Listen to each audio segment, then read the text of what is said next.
Now we're going to have the wave of AI. We're now seeing it as an adjunct to what we do. It's never going to replace us. It's just an additional thing for us to help our patients. And that's what it's all about, helping our patients. We know as hygienists, we are supposed to be doing full mouth periodontal probing and charting. But we always hear, I don't have time, I have 1,000,001 things I need to do. Well, there's actually a product software out there that actually helps with that and does voice periodontal charting. So there are a number of companies out there and products that are out there that are looking at the imaging and saying, okay, yes, this is caries, this is calculus, this is where the bone levels are. So it's giving us that second eye to look at and evaluate and get the patient's better treatment, which in turn gives better health. Yeah, this is a tale, oh yeah, a tale of two hygienists. So there might be only one, bringing the best of dental knowledge, and we do it all with ease. We cover oral health and screening, and preventing gum disease. We're gonna do a lot of learning, and have a little bit of fun working at the dentist. A tale of two hygienists.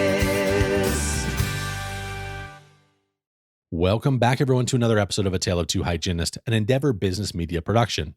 This is episode number 367. I'm your host, Andrew Johnston, and thank you so much for tuning in today. And today we have a wonderful episode for you as we welcome back Anne-Marie DePalma to the show, and we discuss some innovation in dentistry that is currently happening in our operatories. The intent with all of these new fangled ideas is that it's going to make our jobs easier. It's going to save us time and effort. As I was reflecting on some of the things that Anne-Marie was talking about, I was trying to envision what our future would look like. And just for yucks, I was thinking about, how great would it be if there was some sort of application that could look that we use certain walkout codes and write a template of chart notes automatically as soon as those were walked out. It's not going to save us that much time, but those few clicks would be really cool. Or maybe an application that reads the radiographs, but then also puts in walkout codes for us based on the obvious perio disease, and then the obvious caries that were detected. Again, just things that are going to save us those precious minutes that take us away from the patient care. Of course, we'd need to have some sort of human oversight, right? Like this couldn't be something that is walked out and then sent to the insurance company right away without anyone approving this. But I'm really excited about this technology. And I know I've talked about it several times in probably the last few months, because this is going to be the future. I feel like we've had innovation come and go. And it really has been a little bit of a lull since we've seen a lot of really cool new tech in dentistry. And so I feel like this is probably where we're headed.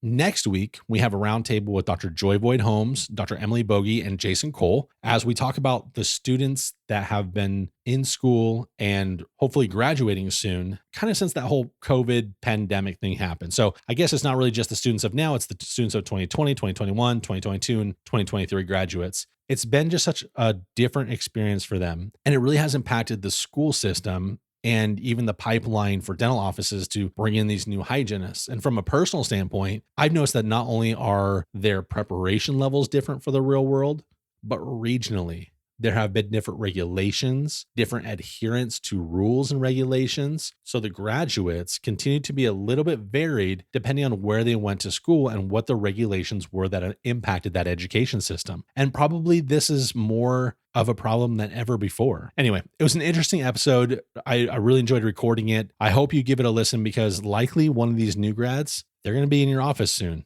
Or maybe they'll be in an office near you. And so you'll need to know if a patient is transferring from one office to another, kind of what their experience might be.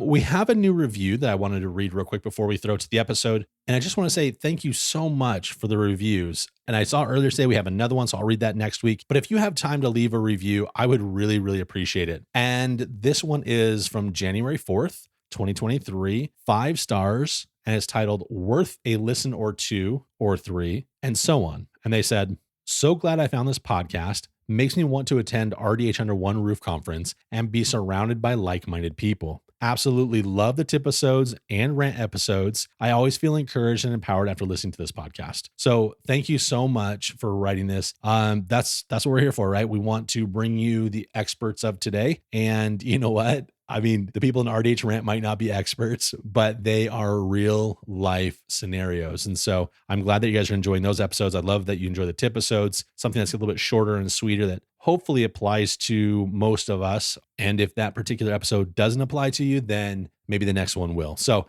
I really enjoy kind of what we're doing. And thank you so much for the feedback. As always, I really appreciate you listening to this show. Have a great week and enjoy this episode with Anne-Marie DePalma. A tale of two hygienists. Welcome in, everyone, to the interview portion of the podcast. I am so happy to be joined by Anne-Marie DePalma again on the podcast. Welcome back, Anne-Marie. Hey, Andrew. I'm glad to be back. Thanks for having me. Yeah, no, happy to have you. It's been a little bit of time. I know we've been talking about doing something for a while. I'm grateful that our schedules finally both opened up, that we were able to get this going. For the listeners out there, I do kind of want to apologize. The air conditioning guy is, in January. I'm not kidding you. The air conditioning guy in Florida is here fixing our air conditioning and doing some maintenance. So you might hear some tools going on back there, and I apologize for that. But one thing that I'm really excited about, Anne-Marie, so we talked, you'd reached out because you'd seen the newsletter that we send out on AI and tech. And I wanted to ask you before we get into who you are and all that kind of stuff. The listeners should know who you are, but is anything from that newsletter, is that new to you, or did you already pretty much know all the stuff that was on that newsletter? I had a good sense of what was in that newsletter, so it kind of piqued my interest. I'm like, yay, they're covering it. I got to reach out to Andrew and company. Yay. Well, good. I mean, I'm glad that as hygienists, we don't always think that is tech and AI and all that stuff is very fascinating or interesting. But regardless of if we do or we don't, it's coming our way, right? Exactly. It's the new wave. We had, first we had practice management, and then we had digital imaging, and then we go into CAD CAM and CBCT, and now we're going to have the wave of AI. Oh my gosh. It just having initials for this sounds a little bit scary for people, but let's jump into your quick bio. Tell everyone, who you are and what your experience has been in AI. So I am a hygienist. I've been a hygienist for way too long. Numerous paths and career goals and objectives during my career. I've been a clinical hygienist in general and perio practices, have been an educator, have been a software trainer, and that's where all of this comes from. My interest in technology as a software trainer and an educator. As hygienists, our main goal is education. So, this whole AI thing is all brand new. Artificial intelligence has been around us for years, even in the movies. We think about artificial intelligence as either being good or bad. AI, if you've ever watched Star Wars, C-3PO and R2-D2 are examples of AI. Data in Star Trek Next Generation is a good example of AI in real life. Yet on the backside, we have the negatives, the HAL of 2001 Space Odyssey or the Terminator. Those are bad examples. So there's always good and bad surrounding artificial intelligence, but in dentistry, we're now seeing it as an adjunct to what we do. It's never going to replace us. It's just an additional thing for us to help our patients. And that's what it's all about, helping our patients. Do you feel like AI and then robotics are often misunderstood? So I feel like people think that, do you remember how many years ago was it now? There was a technique for a robot extracted a tooth in Japan or something like that. And it was all over dental news. But is that robotics or is that AI? It's a little of both. It depends on what they were doing. Now, there's actually a robot that's doing implant therapy. It's actually placing the implants using robotic AI techniques. So it can be a little bit of both. And when we talk about artificial intelligence, what that is basically computers acting as humans, but it has a number of subsets.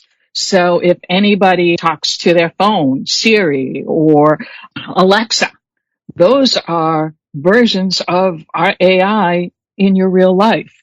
If you watch Hulu and Netflix, those are other examples. Hulu or Netflix is giving you suggestions. So that's part of AI. And there's different subsets, machine learning, natural language processing. Those are subsets of artificial intelligence. But the three main ingredients of AI are having algorithms or mathematical concepts, computers that are fast enough to handle the algorithms, as well as enough data.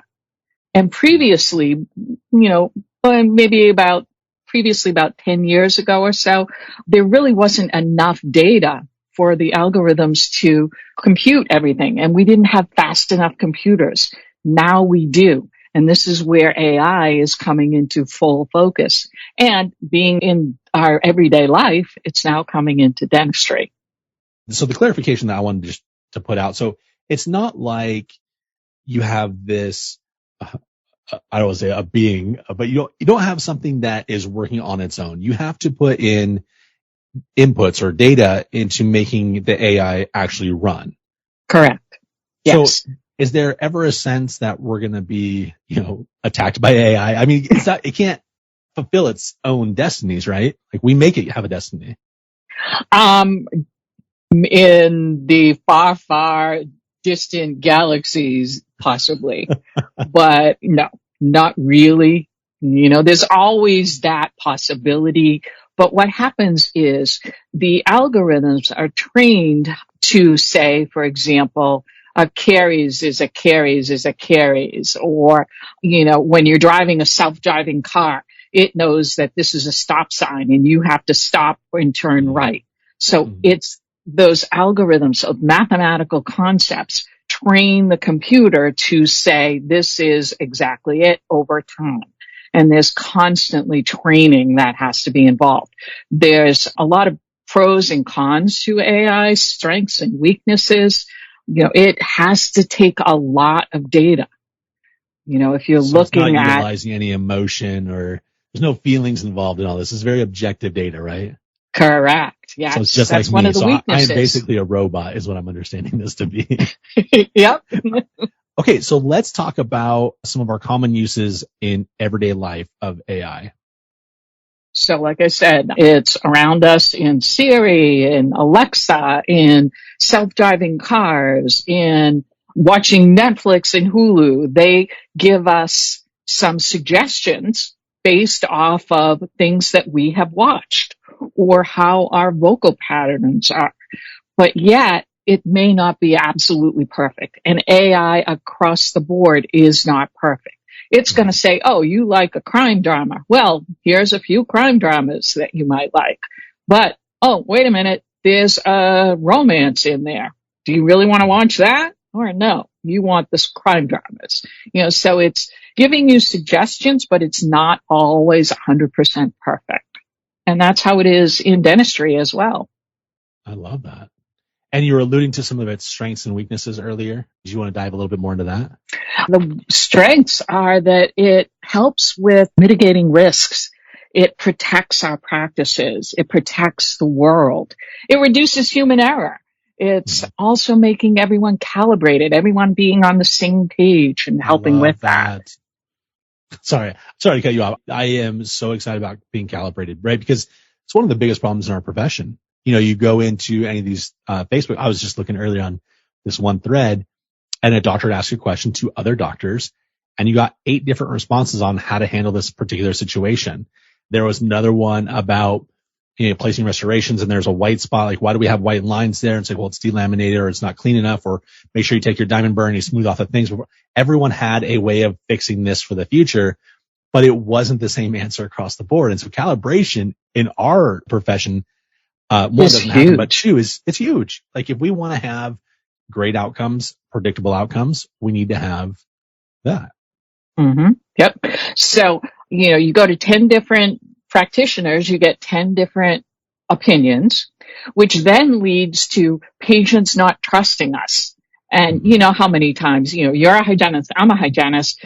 Doctor comes in, says, okay, patient needs A, B, C, and D. Doctor leaves and patient looks at you and says, do I really need it? Right. You know? So Yeah. there's a lack of trust, and having AI helps with build that trust in whatever we're using it for. Now, some of the weaknesses of it, it's high cost to build and maintain because you're constantly evaluating and training the data. You're always looking at new data. Now, this isn't for the practices though, right? This is for the owner of the software. AI. Right? Yeah. So they have to continually input new modules and things like that for it to learn. But from a practice level, does it also cost a lot of money for them? No, not necessarily, depending upon what type of AI you're using. You know, if it's a robotic type of AI, yes, that's going to be a little bit more expensive than a radiology AI that's just looking at your x-rays and giving you a second look, second set of eyes on the x-rays. So it just depends on what your particular AI process is or the product is that you're using. So another weakness is that there's a lot of careful and accurate training. So you have to make sure that you're giving it the correct data.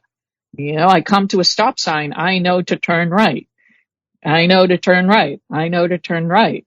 But wait a minute, is it going to go left or is it going to go right? Is this a caries or is this just a artifact on the image? You know, that type of thing. So you always have to keep improving the training.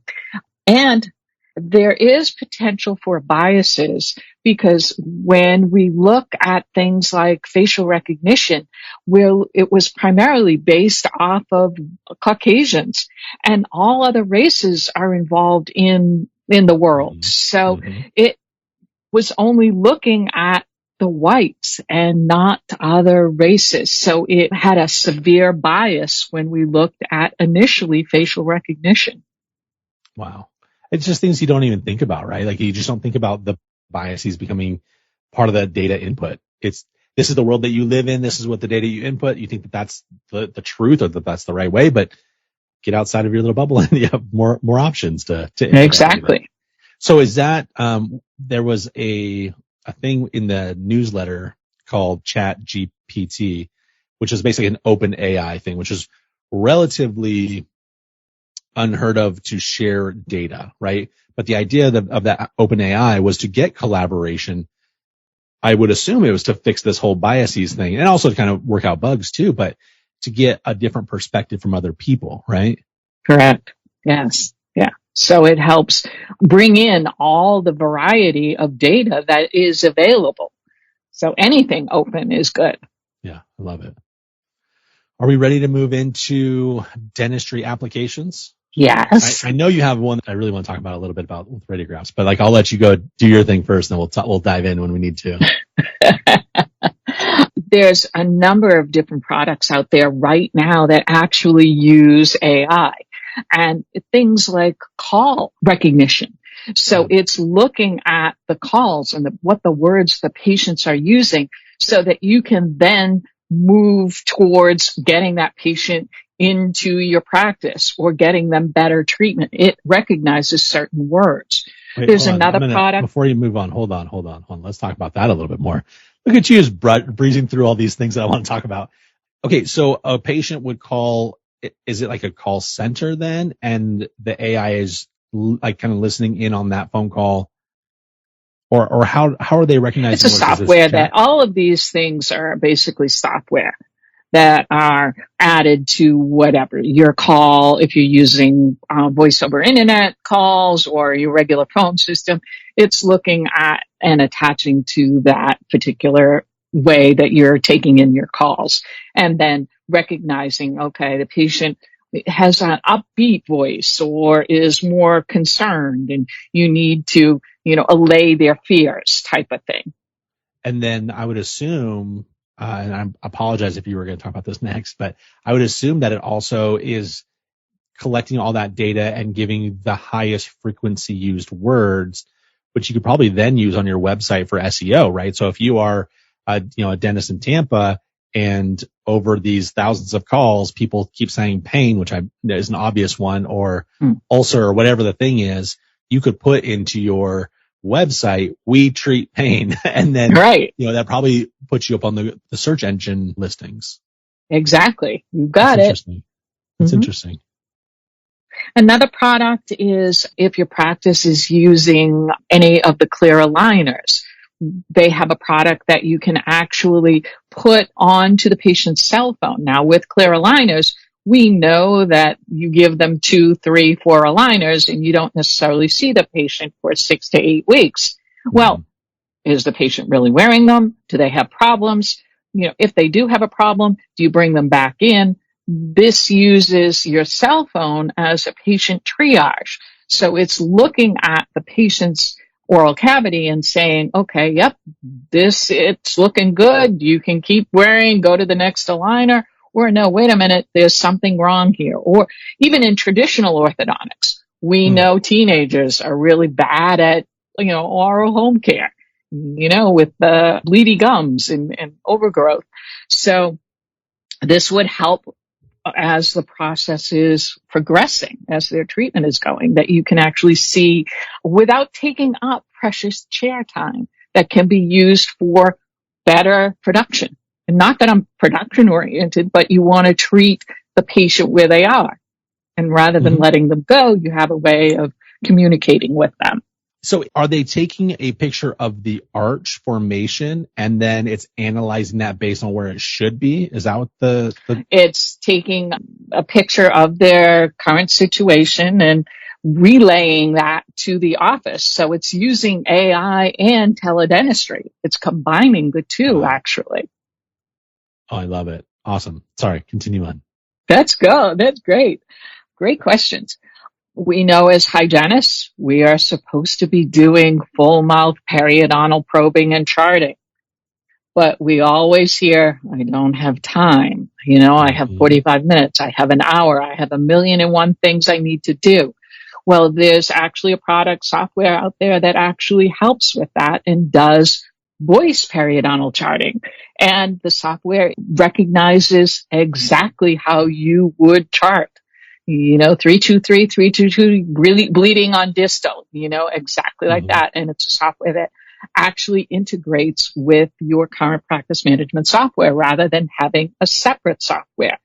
There's also looking at voice charting as well, using natural language processing, the same thing that's in Siri and Alexa. So it's out there. And then the biggest area where artificial intelligence is being really used in dentistry is in radiology. We're looking at x-rays. Doctors are looking at x-rays. We're human. We can miss things, subtle things. Or, if it's at the end of the day, I've had a really hectic day. I just want to get out. I'm looking at this patient's x-rays. I might miss something. So there are a number of companies out there and products that are out there that are looking at the imaging and saying, okay, yes, this is caries, this is calculus, this is where the bone levels are. So it's giving us that second eye to look at and evaluate and get the patient's better treatment, which in turn gives better health. Which that is one of my favorite things right now that's coming out because, I've had this exact conversation before, but in my role when I was director of hygiene and I had 50 offices, there was so many inconsistencies on reading radiographs. And a large part of what we do is assessing bone levels and attributing a classification of disease to people. And if you are not, calibration, if we're not calibrated, right, then we're going to miss something. But with AI, it's calibrated to the microscopic movement of something. And, not saying that, it's the dentist's fault, but, can you imagine having a really rough root canal that you've been working on and it's just not going well? And the patient is kind of being a little bit of a butt face and, you're having all sorts of patient management issues. But then on top of that, you also have a brand new dental assistant, maybe trained on the job or maybe just fresh out of school that doesn't really know what she's doing quite yet or he's doing quite yet. And then also now, by the way, doctor, I'm ready for an exam. The patient was 20 minutes late. So if you can go fast and quickly do this exam, but there's a lot of decay. There's a lot of stuff. And I mean, it compounds the problem so quickly that I can understand in those situations, and maybe ones that are not that extreme, that human error, we just miss things. We're just have a lot on our humans. plate. Yeah. Right. There's too much going on in a dental practice, and we can miss things. And, it's a litigious society right now, and if we miss things, it can come back to haunt us, not only in terms of our license and our practice, but in terms of the patient's health. We want it to be all about the patient. Yeah. And I like this very specifically too, because we have so many new grads that have, COVID has affected the new grads, whether it's going to be hygiene, but also dental. Dental new grads haven't had the hands-on experience that they should have. And even before COVID, I worked with a ton of brand new doctors right out of school who thought they were just cock of the walk. I know everything, and having something that would objectively help them understand where their deficiencies are in a way that's not offensive. It's not Andrew's tone wasn't very nice, or, he gave me a look when he said it. Like, it's just the computer telling you a thing that you messed up on. Like, it's objective, and it's not out to get you, but we do need to get you better in this. I can see it being a real asset for so many new grads. Exactly. And that's one of the perfect uses of it, to give those new grads, hygiene docs, assistants, whatever, to help them direct their focus and where they need to, look at and see what they need to improve on. We're always constantly learning. I had that conversation today earlier. It's constantly learning. Yeah. Yeah. Is there anything that we missed that might be on the horizon that you've maybe heard whispers of, or things that you're hopeful of? Medical devices coming out, wearables. Just think about your smartwatch. It can monitor your heart rate and your breathing. There's actually clothing out there that they're actually looking at having AI sensors in. And in terms of dentistry, there's a whole area of touch, feeling, in terms of training and education, in terms of looking at orthodontics, endodontists, oral cancer screenings. It's amazing. TMJ, anything. There's all sorts of areas that AI is going to be coming into dentistry and helping build our practices and help our patients at the same time. Oh my gosh, I love that. It's probably been maybe, it hasn't been 2 years. Maybe it was last year. We had a guest on who was not in dentistry at all. He was he's just in machine learning. And we were talking about like what could possibly happen. And I was like, do you think that you could build for me a triage station in the waiting room?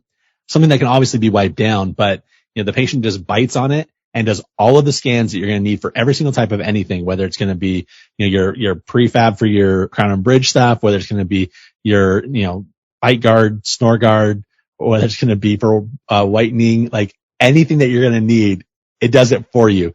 Oral cancer screening, check. Like, it does all of these things, and it does it in, the snap of a finger. How amazing would that be? That would be so awesome. So then us, the clinicians, we get all of this assessment done that's already told to us, double check this,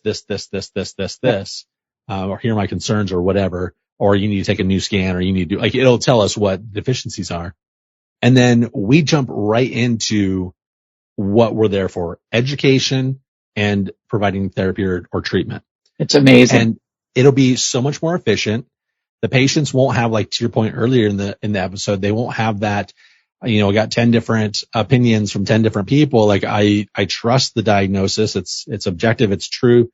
They can also accept or deny treatment right from the waiting room. So it's not going to waste our time in the back trying to get them to accept treatment later.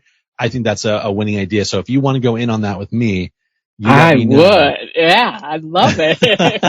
But there's actually a really fun one that's out there for pediatrics. There is a robot called Robin the Robot that senses the child's feelings and all of that. And it's used in dentistry, in pediatric practices.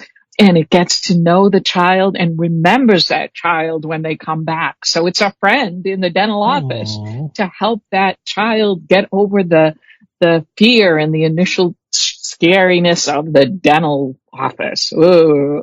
That's So actually really adorable. Oh, that's so cute. Yeah. I love that. So we have a lot of new grads, a lot of students listening to the episode, a lot of educators as well. Any advice for them, or maybe even established hygienists as well? Any advice for anyone as far as, AI, machine learning, technology, all of that grouping of stuff? It's awesome. Just keep educating yourself.